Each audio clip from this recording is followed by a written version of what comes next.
qué es lo que está pasando en varias instalaciones de la universidad.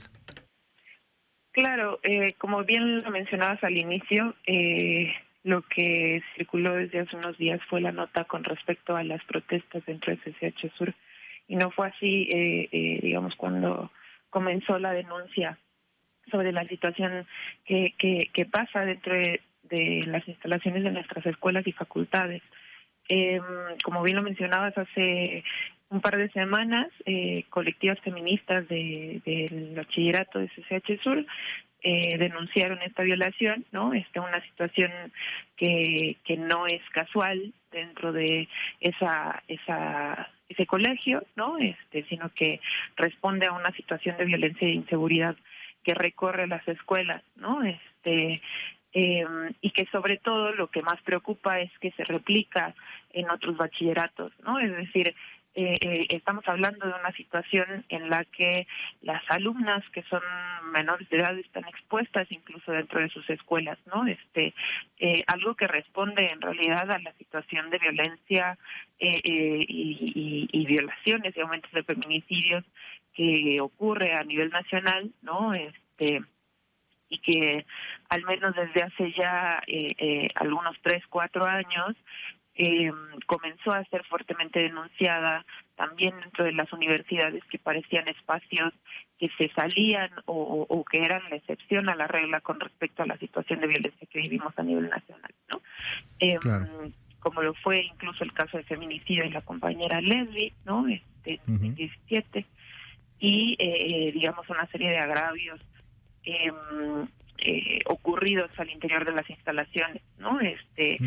Incluso provocó una serie de protestas en 2019, ¿no? Con distintas tomas y paros, también movilizaciones, y que al reanudarse las clases presenciales, volvió a emerger como un problema, ¿no? En tanto que supuestamente las autoridades habían resuelto, ¿no? La situación de violencia, pero al regresar a nuestras aulas nos dimos cuenta que la situación seguía ahí, porque la situación más de fondo no fue resuelta, ¿no? Y sobre todo porque lo que se sigue perpetrando es la omisión e incluso las barreras que se ponen para la obtención de justicia ante este tipo de casos, ¿no?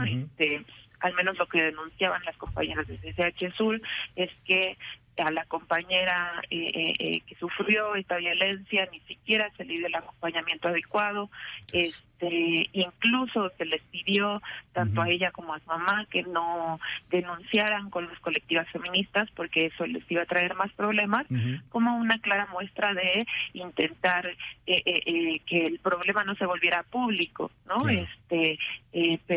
Pero y para que no existieran este tipo de protestas que ahora existen, ¿no?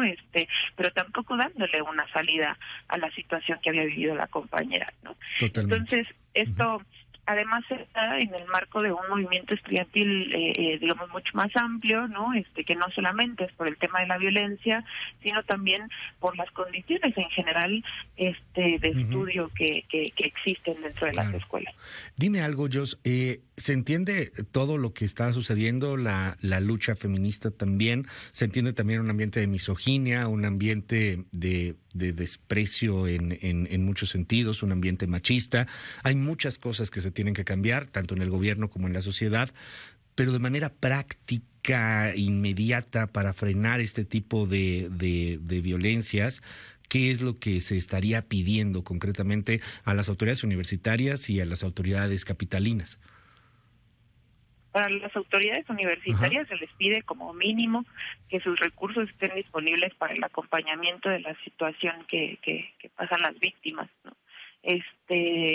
Al menos desde Pan y Rosa consideramos que lo que se necesita es un plan integral en contra de la violencia al interior de nuestras universidades, ¿no? O sea, que contemple por un lado comisiones tripartitas que sean autónomas a las autoridades, en tanto que ya sabemos que las autoridades no resuelven los casos, que estas comisiones puedan discutir no solamente qué tipo de protocolos al momento de cuando incluso que se puedan discutir planes para prevenir lo que sucede dentro de las universidades, ¿no? Discutiendo qué tipo de materias o contenidos se pueden implementar dentro de las propias escuelas y facultades para que el conjunto de la comunidad sepa cómo actuar ante una situación de violencia, ¿no? Porque sería distinto si una compañera dice acaba de pasar esto, ¿no? Y los compañeros y compañeras, tanto estudiantes como docentes y trabajadores, supieran cómo actuar ante una situación de este tipo, ¿no? Y también la exigencia de una serie de medidas mínimas para que las mujeres, y no solo las mujeres, sino también las disidencias, que también están viviendo violencia al interior de las universidades, puedan transitar lo mejor posible dentro de las escuelas, ¿no? Es decir, con guarderías para aquellas que son madres, ¿no? Con transporte seguro desde las escuelas hasta los lugares más inseguros de la periferia, para que podamos asegurar el traslado seguro de las personas, ¿no? Y digamos incluso para las trabajadoras y las docentes, ¿no? Laborales dignas, ¿no? Que en muchas ocasiones, tanto dentro como fuera de la universidad, se ha demostrado que la combinación entre la precarización y otra serie de elementos es lo que provoca incluso ese aumento de la violencia, ¿no? Faltaría, porque, o sea, insisto y coincido, ¿no? O sea, hay muchas cosas que se tienen que hacer, pero que por desgracia pues son como muy de largo plazo. Nos pregunta, por ejemplo, aquí en el auditorio, el tema de más vigilancia, botones de pánico, cámaras, más seguridad, más policías. ¿Hay algo de todo esto que se le exigiría a las autoridades universitarias? Pues concretamente ni policías, ni cámaras, ni botones de pánico van a resolver la situación, ¿no? O sea, porque de eso está repleta la universidad. Y el problema es que cada que ocurre una situación así, aunque hay cámaras en todos lados, nunca se presentan las grabaciones, ¿no? O sea, cuando fue el feminicidio de Leslie, lo primero que dijeron que no había es, y casualmente la cámara se mueve en ese momento en el que asesinan a nuestra compañera, ¿no? Entonces, incluso, por ejemplo, los botones de pánico sin protocolos para actuar, pues solo generan pánico colectivo, ¿no? Entonces, eso por ahora, al menos desde nuestra perspectiva, no nos parece que resuelva el problema, ¿no?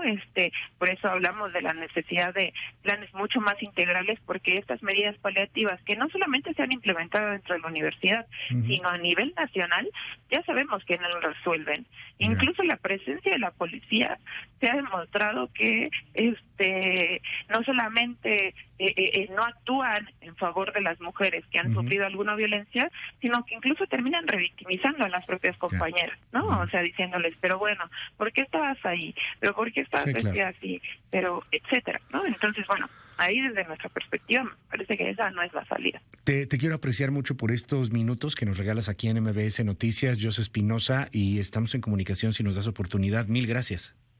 Sí, muchas gracias. Gracias, es Joss Espinosa de la Facultad de Filosofía y Letras, también integrante de este grupo, de este colectivo en la UNAM, Pan y Rosas, y bueno, pues hablando sobre lo que sucedió en el CCH Sur con la violación de una alumna. Ahorita hablamos del tema de lo que pasó, de la vandalización, de lo que hoy aparece en varias primeras planas. Por supuesto que también hay un tema en torno a esta manera extremadamente violenta de protestar y la condena de una parte de la sociedad a esa misma protesta. Pero ojalá que no se nos pierda de vista la razón de esa protesta. Y nadie está justificando nada. No es la primera vez que violan a una mujer, a una chica en el CCH Sur, por ejemplo. No es la primera vez que hay agresiones sexuales, agresiones de distintos tipos en instalaciones de la UNAM. La UNAM es extremadamente grande. Y esto, pues, también conlleva a una queja y a la necesidad de visibilizar el conflicto y el problema y buscar alguna solución.